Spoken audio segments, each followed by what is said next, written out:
Hello and welcome back to Dronacharya IAS YouTube channel. I am Dr. Daman Benipal presenting you daily current analysis covering 18th April 2022. इस video lecture में हम आज के important current affairs discuss करेंगे जो कि हमारी UPSC preparation point of view से इम्पॉर्टेंट हैं. So let's begin with it. तो चलिए शुरुआत करते हैं. So today is 18th April and every year 18th April is celebrated as World Heritage Day. तो हर साल 18th April को World Heritage Day और International Day for Monuments and Sites के तौर पे सेलिब्रेट किया जाता है. And this year for the year 2022 the theme of World Heritage Day is Heritage and Culture. This is important, याद रखिएगा कि इस साल का वर्ल्ड हेरिटेज डे थीम है heritage and culture and every year 18th April is celebrated as world heritage day और international day for monuments and sites. Now यहाँ से एक बार बैकग्राउंड देखते हैं कि किस तरह 18th अप्रैल को वर्ल्ड हेरिटेज डे के तौर पे सेलिब्रेट किया जाता है. तो सबसे पहले हमारे पास the International Council on Monuments and Sites. They established this day in 1982. So 1982 में International Council for Monuments and Sites ने इस डे को establish किया as World Heritage Day. जिसके बाद एक साल बाद UNESCO, which is United Nations Educational, Scientific and Cultural Organization, they approved it in 1983. तो सबसे पहले international council on monuments and sites ने इस डे को सेलिब्रेट करना शुरू किया एंड देन 1983 में यूनेस्को ने भी इस डे को अप्रूव किया. Now the entire aim to celebrate 18th April as world heritage day is to create awareness about our heritage among the communities. So now if we talk about the International Council on Monuments and Sites, so this is basically a global non-governmental organization and it is associated with UNESCO. And this, International Council on Monuments and Sites, this NGO is located in Paris, France. And the mission of this NGO is to promote the conservation, protection, use and enhancement of monuments, building complexes and sites all across the world. And it is a very important NGO and therefore International Council on Monuments and Sites, it is an advisory body of World Heritage Committee. So world heritage committee की advisory body के तौर पे NGO काम करता है for the implementation of world heritage convention of UNESCO. UNESCO की जो world heritage convention है उसके अंदर हमारी जो वर्ल्ड हेरिटेज कमिटी है ताकि ये जो कन्वेंशन है ये इम्प्लीमेंट हो सके उसमें this NGO take part as an advisory body. It is very important. तो एज सच ये क्या करते हैं, हमारे पास जितने भी वर्ल्ड में जो कल्चरल हेरिटेज हैं they review the nominations of that and then they ensure कि वो सभी प्रॉपर्टीज़ की किस तरह की कंजर्वेशन स्टेटस चल रहा है so that entire thing is under the international council on monuments and sites. So इस एनजीओ की क्रिएशन 1965 में होती है.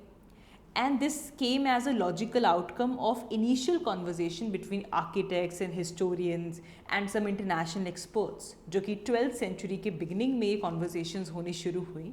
And ultimately, this entire thing got materialized with the adoption of Venice Charter 1964. So Venice charter 1964 के बाद 1965 में international council on monuments and sites establish होता है, इस क्रिएट होता है and then they adopt a day as world heritage day and later it was approved by UNESCO. And UNESCO का जो वर्ल्ड हेरिटेज कन्वेंशन है उसकी इम्प्लीमेंटेशन के लिए जो वर्ल्ड हेरिटेज कमिटी है उसमें as an advisory body international council on monuments and sites काम करता है. Now this is UNESCO's world heritage day. Okay, तो यहाँ पे यूनेस्को भी इम्पॉर्टेंट हो जाता है क्योंकि यूनेस्को का इम्पॉर्टेंट प्रोग्राम है, इनिशिएटिव है which is world heritage program and उसी के अंडर हमारे पास वर्ल्ड हेरिटेज डे भी आ गया है. So UNESCO it was founded in 1945 The full form of UNESCO is United Nations Educational, Scientific and Cultural Organization. And UNESCO का aim है to develop a intellectual and moral solidarity of mankind, जिसके अंदर education का, scientific and culture का जो role है that is very important and it is the means of building a lasting peace. And UNESCO भी Paris, France में ही located है. हम यूनेस्को के बहुत ज़्यादा इनिशिएटिव्स डिफरेंट एरियाज़ में पढ़ते हैं. जैसे कि जब आप एनवायरनमेंट पढ़ते हो तो you read about MAB, man and biosphere program. That is also one of the initiative of UNESCO. Today we are talking about World Heritage Program. Then we also have Global Geopark Network, Network of Creative Cities, and then the Atlas of World Languages in Danger. These are some of the important initiatives of UNESCO.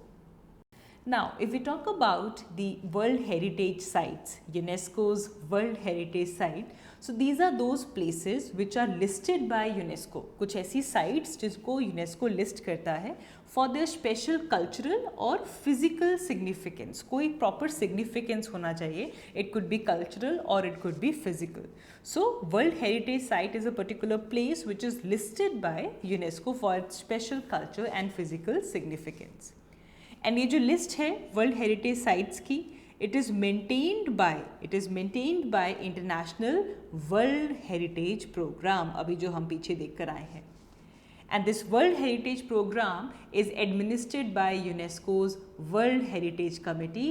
And हमने हमारी previous slide में पढ़ा था कि इस committee की advisory body कौन है, right. So world heritage program के अंदर वर्ल्ड हेरिटेज लिस्ट आती है and it is administered by world heritage committee.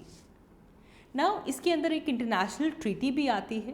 This is the convention which talks about the protection of world cultural and natural heritage. So this basically embodies an entire international treaty which is the Convention on Protection of World Culture and Natural Heritage, and it is adopted by UNESCO in 1972. ये कुछ important points हैं considering prelims in our mind. तो ये कौन सी conventions आती हैं when it comes to heritage, especially for UNESCO, ये आपको पता होना चाहिए. मूविंग अहेड, इस टॉपिक से इम्पॉर्टेंट हो जाता है to know the UNESCO's world heritage sites that are present in India. India के अंदर वो कौन सी साइट्स हैं जो कि यूनेस्को के वर्ल्ड हेरिटेज साइट के अंदर एनलिस्ट होती हैं. तो याद रखेंगे currently there are 40 world heritage sites in India. Now last year they were 38 in number, लेकिन लास्ट ईयर हमारे पास 2 न्यू साइट्स को ऐड किया गया. तो currently there are 40 world heritage sites in India. कौन से याद रखेंगे, लेटेस्ट एडिशन कौन सा हुआ है. तो लास्ट ईयर रुद्रेश्वर टेम्पल, जिसे रमप्पा टेम्पल भी कहा जाता है, which is located at Palampet, Warangal, Telangana, इसे ऐड किया गया. तो याद रखेंगे रुद्रेश्वर टेम्पल और Ramappa temple, this is in Telangana. इसके अलावा the latest edition which became the 40th site in the world heritage list, तो यहाँ पे आता है Dholavira. You read about Dholavira in your history classes. Dholavira, it is an Harappan city which is located in run of Kutch. तो सबसे latest edition अभी तक धोलावीरा का रहा है and it became India's 40th UNESCO world heritage site. Okay, यहाँ पे अगर हम क्लासिफिकेशंस देखें फर्दर, हमारी जो वर्ल्ड हेरिटेज साइट्स हैं इनको मेनली 3 क्लासेस में हम डिवाइड कर सकते हैं. We have some sites which are cultural in nature, उनका जो सिग्निफिकेंस है that is cultural. Then we also have some sites which are natural, उनके नेचुरल सिग्निफिकेंस की वजह से वो इस लिस्ट में है. And then we have some sites which are of mixed nature, cultural plus natural. तो 3 तरह की साइट्स आपको इंडिया में हर वर्ल्ड में देखने के लिए मिलेंगी, cultural, natural and mixed. Cultural की अगर हम बात करें, सो वी हैव 32 साइट्स जो कि इस कल्चरल लिस्ट में आती हैं. इसमें धोलावीरा, रमप्पा टेम्पल जो कि 2 न्यू एडिशंस हैं वो यहाँ पे आ जाता है. Then we have, the Jaipur city comes into this, Rani Ki Vav, the forts of Rajasthan, Jantar Mantar, Red Fort, Chhatrapati Shivaji Terminus, right? Mountain Railways of India, Humayun's Tomb. तो आप आज देखिएगा कि वो कौन कौन से कल्चरल साइट्स हैं जो कि वर्ल्ड हेरिटेज साइट के अंदर आते हैं. And just try to remember their location. इस वीडियो लेक्चर में हम वो सभी 32 साइट्स कवर नहीं कर पाएंगे, but this is your homework today. You will see कि कौन कौन सी कल्चरल साइट्स हैं इंडिया में. So they are 32 in number.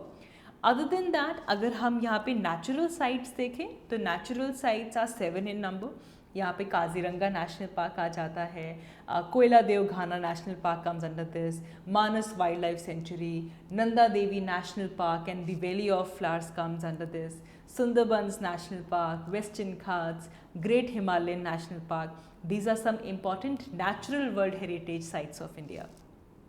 And India के अंदर सिर्फ एक ऐसी साइट है जो कि मिक्स्ड वर्ल्ड हेरिटेज साइट है, which is Kangchenjunga's National Park. Okay, so these are some important world heritage sites in India. Such facts becomes important. सबसे पहले तो लेटेस्ट 2 एडिशंस कौन कौन सी हुई हैं, नेचुरल साइट्स कौन सी हैं, मिक्स साइट्स कौन सी हैं, इसका आपको आइडिया होना चाहिए. आगे बढ़ते हैं. हमारा next news article BRICS summit से रिलेटेड है. So recently China's foreign minister visited India and now we are seeing that India has agreed to attend a virtual summit of BRICS. BRICS जिसके अंदर Brazil, Russia, India, China and South Africa इनकी grouping है जो कि participate करता है. So now India will attend the virtual summit of BRICS जो कि मोस्ट प्रोबेबली जून एंड में होने वाला है. तो यहाँ पे थोड़ा सा ध्यान से देखें, इसमें रशिया भी पार्टिसिपेट करेगा बिकॉज ब्रिक्स में रशिया भी आता है, India, China, Brazil and South Africa. Now जब से यूक्रेन वॉर शुरू हुई है तब से लेकर ये पहली बार होगा कि ब्रिक्स मीटिंग में सभी कंट्रीज आपस में मिल रहे हैं. लास्ट ईयर जो ब्रिक्स समिट हुआ था that was hosted by India and this year it would be hosted by China.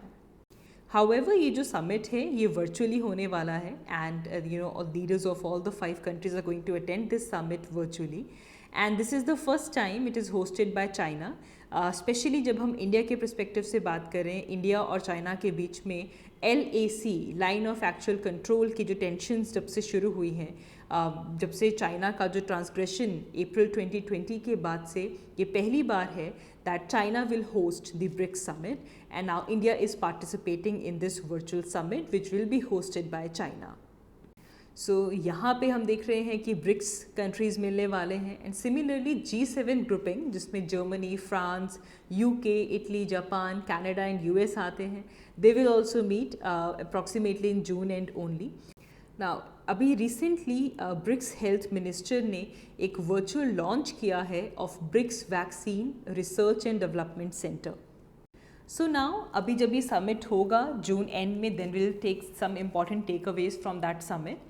But यहाँ पे एक बार क्विकली समझ लेते हैं what is BRICS and BRICS का ऑब्जेक्टिव क्या है एंड किस तरह से इस इंस्टीट्यूशन को फाइनेंशियल सपोर्ट मिलती है, वो सब हम यहाँ पे समझते हैं. So when we talk about BRICS, तो ब्रिक्स में वो सभी कंट्रीज़ यहाँ पे आती हैं which are the world's leading emerging economies, जिसमें Brazil, Russia, India, China and South Africa, ये सभी कंट्रीज़ इंक्लूड होते हैं. तो as the name suggest, the name stands with BRICS. B is for Brazil, R for Russia, I for India, C for China and S is for South Africa. याद रखेंगे BRICS का headquarter Shanghai, China में है and BRICS का जो summit होता है ये एनुअली हमेशा किया जाता है एंड इसकी जो चेयरमैनशिप है ये रोटेट होती है अमंग दी मेंबर्स एंड ये रोटेशन भी इसी तरह से होगा in the form of BRICS. Now सबसे पहले Brazil, then it goes to Russia, then to India, then towards China and then towards South Africa. So that is why we were saying that last year BRICS का जो chairmanship था that was with India. So India hosted last year summit and this time it is been passed down to China. Now BRICS की अगर हम importance देखें तो in terms of world's population BRICS accounts for 40% of world's population. And when we talk about GDP, the gross domestic product, so about 30% of GDP, it is present in BRICS. So it makes it very critical economic engine. यहाँ पे world की 40% population represent हो रही है और 30% GDP जो world का जो कंट्रीज कंट्रीब्यूट करती हैं वो यहाँ पे प्रेजेंट हैं. Now if we see the objective of BRICS, that is to deepen, broaden up and intensify the cooperation between the member countries, ताकि जो डेवलपमेंट हो that is more sustainable, equitable and mutually beneficial. And to ensure that the relations that are built between the member countries, they are strengthening up countries' economic perspective and to avoid competition wherever it is possible. तो ये एक तरह से corporation को intensify करते हुए एक sustainable और म्यूचुअली बेनिफिशियल ग्रोथ की तरफ और म्यूचुअली बेनिफिशियल डेवलपमेंट की तरफ ये एम करता है. Now, lastly, we talk about the financial architecture of BRICS. It is important. तो यहाँ पे NDB आता है, the New Development Bank.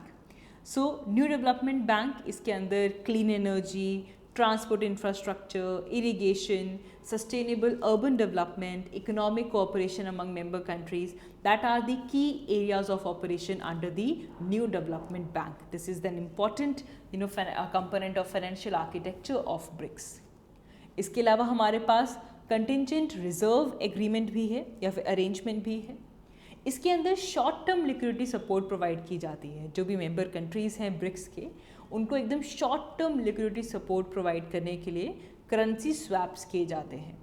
अगर कोई कंट्री है जो कि BOP क्राइसिस सिचुएशन में आ रहा है, ताकि वो उस क्राइसिस से मिटिगेट कर सके, short term liquidity support in terms of currency swap यहाँ पे प्रोवाइड किया जाता है. And this strengthens the financial stability as well.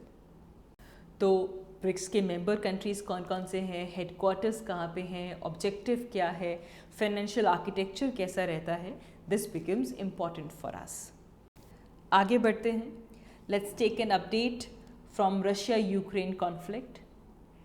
So here comes the name of the port city of Ukraine, Mariupol. It appears that Mariupol, the port city, it has been completely shattered and now it has fallen to Russian forces. Now, Mariupol's port city, पिछले 7 weeks से, it was under siege, and now it has appeared to be fallen to Russian forces. Now, this could give Russia a crucial success, but there have been good failures for Russia here as well. Now, if we talk about their failure of capturing the Ukrainian capital, and along with this, the sinking of Russia's Black Sea flagship. These are two very critical failures that has been encountered by Russia. On the other hand, now Russia is able to seize, able to control the Mariupol, the port of Ukraine. Moving ahead, our next news article is related to Odisha's snake bite issue. Well, if we talk about Odisha, snake bite kill more people than any natural disaster there. And therefore, Odisha government has decided to come up with some SOPs, standard operating procedures, and to enhance and to build their institutional capacity so that they could deal with this hiss of kiss. And more recently, Special Relief Commissioner P.K. Jaina, they had a meeting with the experts which from World Bank, Zoological Survey of India, Assam, Karnataka, Kerala, and their aim was to minimize the number of snake bite deaths over here. Now, if we talk about Odisha, so see the average annual death is around exceeding 800 mark. But in Odisha, the state has lost around 5,964 lives from snake bite since 2015 and 16. So Odisha is one of the most prone snake bite states in India. And therefore, in 2015, Odisha was the first state in India to declare snake bite as a state-specific disaster. So in Odisha, snake bite is a state-specific disaster. And इस meeting के दौरान जो experts थे they emphasised about raising the awareness among people regarding snakes. So more would be the awareness of this particular reptile. This will lead to behavioral change and this will help people to minimize their casualty when snakes are around them. सो उड़ीसा के अंदर इस तरह से health infrastructure को buildup किया जाए, keeping in mind that in Odisha we see high snake bite numbers and snake bite deaths, and therefore they propose to establish a dedicated ward with trained manpower and anti-venom drugs in every hospital. Like there should be special wards which are created to deal with sunstrokes which happens during summers, and similarly there should be special wards which are dealing up with the issue of snake bite. Now if we see the numbers, see in 2015 and 16 Odisha saw 520 deaths from snake bite, but in 2020 and 2021 the numbers have doubled and Odisha have seen 1000 plus snake bite death in Odisha. So every day on an average around 4,800 people they get bitten by the snakes, and the snakes are persecuted. But the poor medical facilities in most part of rural India and this deep-rooted misconception about snakes that often led to the snake bite victims to end up with troubles by losing their lives. So therefore now Odisha government has plans to set against the snake bite in Odisha to deal with this state-specific disaster. Moving ahead, our next news article is related to the functioning of Enforcement Directorate ED. So very now and often we see the Enforcement Directorate in news. So if we see the background, the story goes back to May 1956 when an enforcement unit was formed by Department of Economic Affairs for basically handling the exchange control law violations like FERA, Foreign Exchange Regulation Act.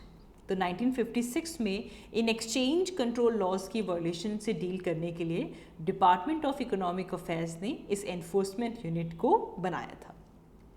But now if we see enforcement directorate today, it is a multi dimensional organisation.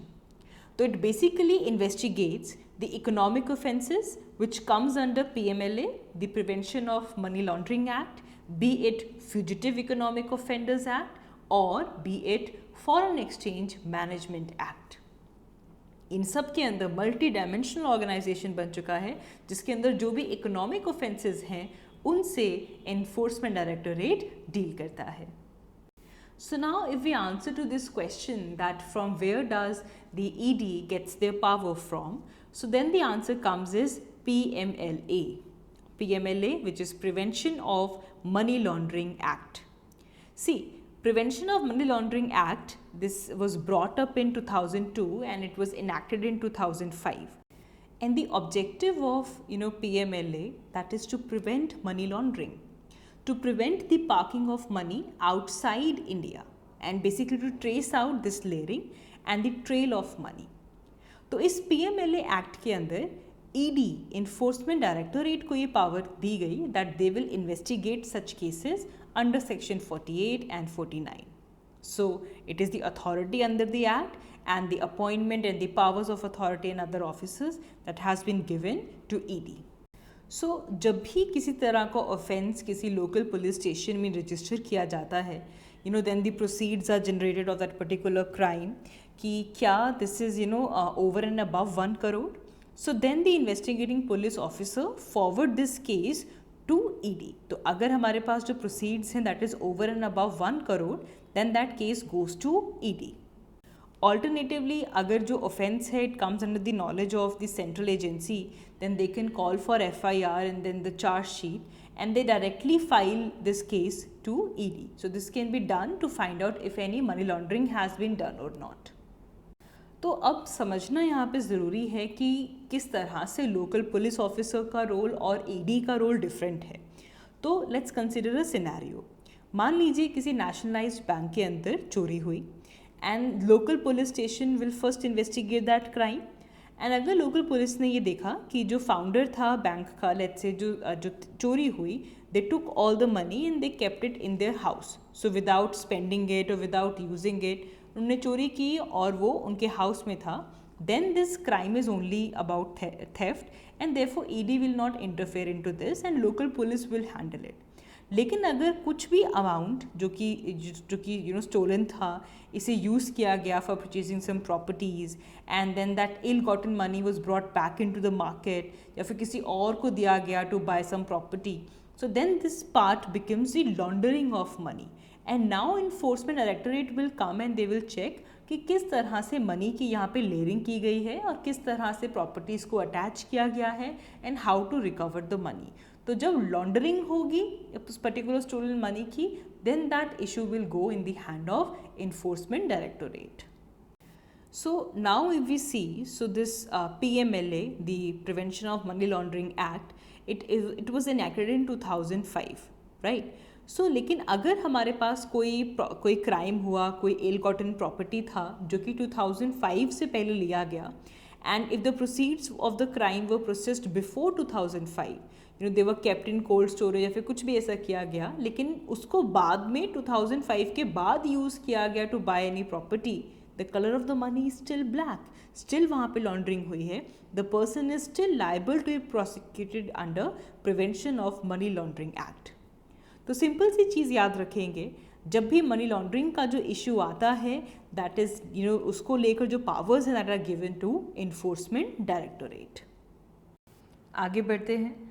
हमारा next news article national cyber security strategy से related है. So we are seeing that the incidents of cyber attacks on Indian networks are increasing and centre is yet to implement the national cyber security strategy.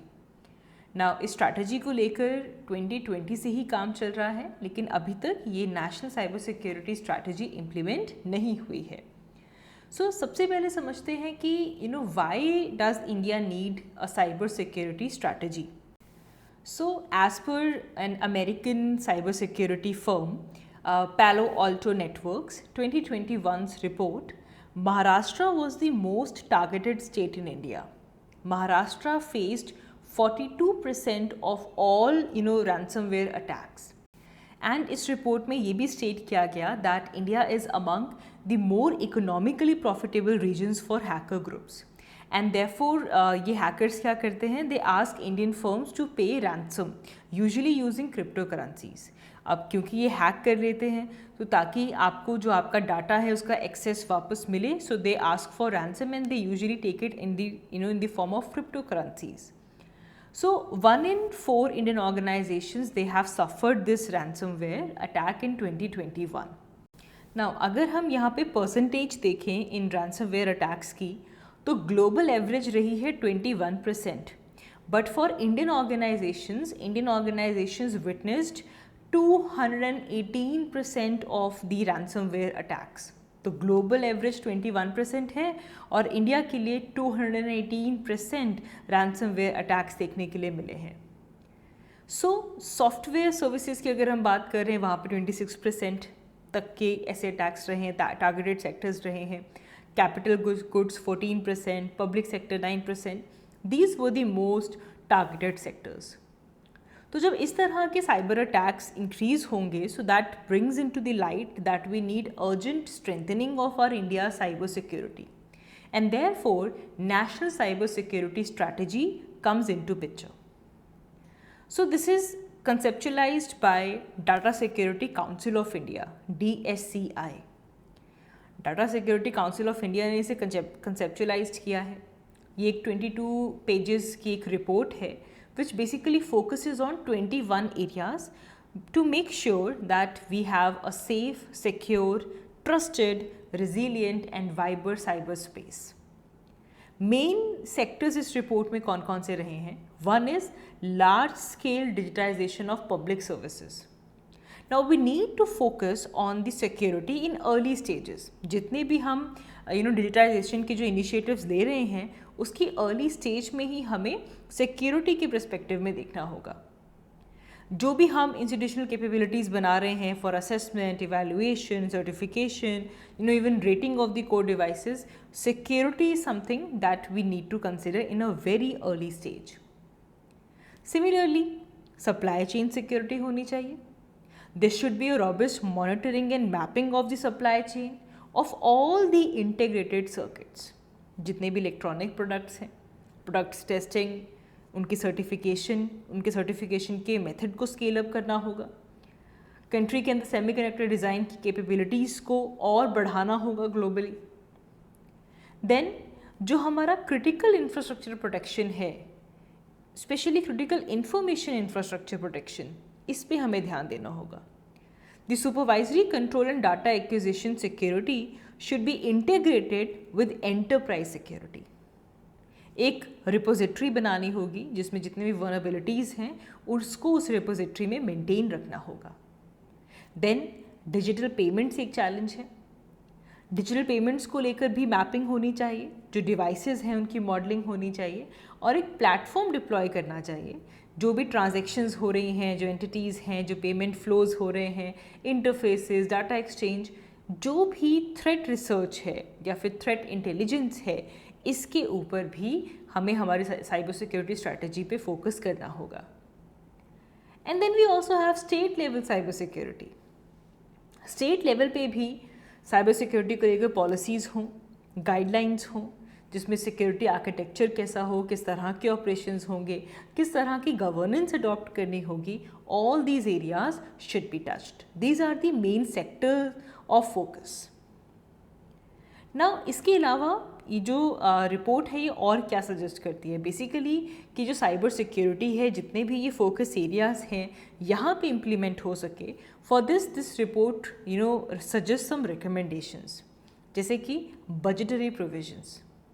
हमें minimum allocation रखनी होगी कि जो हमारा annual budget है उसका at least 0.25% इस तरफ जा रहा है, and it can be raised up till 1%. That has been recommended. Cyber security के लिए हमारे एनुअल बजट का 0.25% till 1% should be dedicated to this, जिसमें सेपरेट मिनिस्ट्रीज और एजेंसीज की हम बात करें. 15 to 20% IT और टेक्नोलॉजी एक्सपेंडिचर जो है उसको साइबर सिक्योरिटी पे लगाना चाहिए. एंड इस रिपोर्ट में ये भी सजेस्ट किया गया that we should set up some funds, fund of funds for cyber security, so that we can provide a central funding to states, ताकि सभी स्टेट्स अपनी कैपेसिटी बिल्डिंग कर सकें इस पर्टिकुलर फील्ड के अंदर. Then we also need research, innovation, skill building, technology development. हमें modernisation की तरफ इन्वेस्ट करना होगा. हमारी जो डिजिटाइजेशन है इसके ऊपर इन्वेस्ट करना होगा. We need to set up short and long term agendas for cyber security, जो कि आउटकम बेस्ड प्रोग्राम्स हों. फर्दरमोर अगर हम देखें, जो हमारा नेशनल फ्रेमवर्क बनेगा इसको इस तरह से डिवाइस करना चाहिए that it should come in collaboration with institutions like National Skill Development Corporation, right, Information Security Education and Awareness, ताकि ग्लोबली एक प्रोफेशनल सर्टिफिकेशन जो है सिक्योरिटी की वो डेवलप हो सके. एंड इसे लेकर हमारे पास जो data security council of India है, they have also recommended that we need to create a cyber security services, जिसको हमारे जैसे जो इंडियन इंजीनियरिंग सर्विसेज जो हैं उसमें केडर देना चाहिए साइबर सिक्योरिटी सर्विसेज को. क्राइसिस मैनेजमेंट, कोई भी क्राइसिस अगर आए तो उसको लेकर साइबर सिक्योरिटी ड्रिल्स करवाई जाएँ, रियल लाइफ सिनेरियोज में इसको जोड़ा जाए, जैसे कि रेमिफिकेशंस क्या होंगे. क्रिटिकल सेक्टर्स हैं उसको लेकर यहाँ पे सिनेरियो बेस्ड जो है वो यहाँ पे क्राइसिस मैनेजमेंट किया जाए. Then there is one more thing of cyber insurance. Cyber insurance is एक रिसर्च फील्ड है, एंड इसके अंदर we need to address cyber security risk in terms of business and technology scenarios as well. जो भी threat exposures हैं उनको calculate करना. तो साइबर इंश्योरेंस प्रोडक्ट्स देने चाहिए specially for critical information infrastructure, ताकि जो रिस्क्स हैं उनको क्वान्टिफाई किया जा सके in this particular sphere. Cyber insurance की बात आती है साइबर डिप्लोमेसी. ये भी एक बहुत बड़ा रोल प्ले करती है in shaping India's global relations. हमारी जो डिप्लोमेसी है, किस तरह गवर्नमेंट को ब्रांड इंडिया को प्रमोट करना चाहिए. It should be a player in cyber security and also a cyber invoice for a particular country. Then comes cyber crimes, and then with cyber crime we have cyber crime investigation. अब जिस तरह all over the world cyber crimes increase हो रहे हैं, हमें हमारा जो judicial system है उसको अनबर्डन करना होगा by creating some laws which actually resolve spamming and fake news. इसमें एक 5-year रोड मैप फैक्टरिंग की जाए कि जो भी पॉसिबल टेक्नोलॉजिकल ट्रांसफॉर्मेशंस हैं उसे लेकर हमें एक्सक्लूसिव कोर्ट्स बनानी होंगी which are dealing with cyber crimes and we need to remove the backlog of cyber crimes. Along with this, Data Security Council of India, it also recommends कि there should be an advanced forensic training. ऐसी agencies जो इससे deal करती हैं, specially we are right now in the age of AI and ML, blockchain, clouds, automations. तो जो law enforcement है, जो बाकी एजेंसीज हैं, दे शुड पार्टन अप ताकि वो अपना जो इन्फॉर्मेशन जो है, जो सर्विस प्रोवाइडर्स हैं, वो अपना जो एम्बिट है वो बढ़ा सकें. ना इस पूरे इशू को लेकर अगर हम प्रोग्रेस देखें तो हमारा जो रिसेंट बजट सेशन था पार्लियामेंट का, इसमें कुछ MPs ने क्वेश्चन किया था to the ministry of electronics and information technology that when will centre will plan to introduce this policy. तो इस केस में सेंटर ने ये क्लैरिफाई किया था that they have formulated a draft national cyber security strategy 2021, जिसके अंदर जितने भी मेजर इश्यूज़ हैं नेशनल साइबर स्पेस को लेकर, नेशनल साइबर स्पेस की सिक्योरिटी को लेकर, उन सबको यहाँ पे डील किया गया है. हाउएवर इसमें डेडलाइन जो है इम्प्लीमेंटेशन की उसे मेंशन नहीं किया गया. ये भी ऐड किया गया था that we are coordinating with other countries ताकि हम एक ग्लोबल लीगल फ्रेमवर्क बना सकें on cyber terrorism as well. So it's very important. आपको data security council of India के बारे में पता होना चाहिए. जो ये रिपोर्ट बनी है इसके बारे में पता होना चाहिए. रिपोर्ट की मेजर रिकमेंडेशंस क्या हैं एंड स्पेशली इंडिया के अंदर साइबर सिक्योरिटी की ज़रूरत क्या है, स्ट्रैटेजी का नीड क्या है, इंडिया के अंदर साइबर अटैक्स कितने % हो रहे हैं, कितना इंक्रीज़ हो चुका है, ये सारा टॉपिक हमारे लिए इम्पॉर्टेंट हो जाता है. So that is all for this video. हमने आज के इस वीडियो लेक्चर में वर्ल्ड हेरिटेज साइट के बारे में पढ़ा, world heritage day, brick summit, updates on Russia Ukraine conflict, Odisha's action plan against the snake bite issue. We also learnt about Enforcement Directorate, and lastly we discussed National Cyber Security Strategy for India. So आज की video के लिए इतना ही. Thank you so much for watching. I will see you all in my next one. Thank you.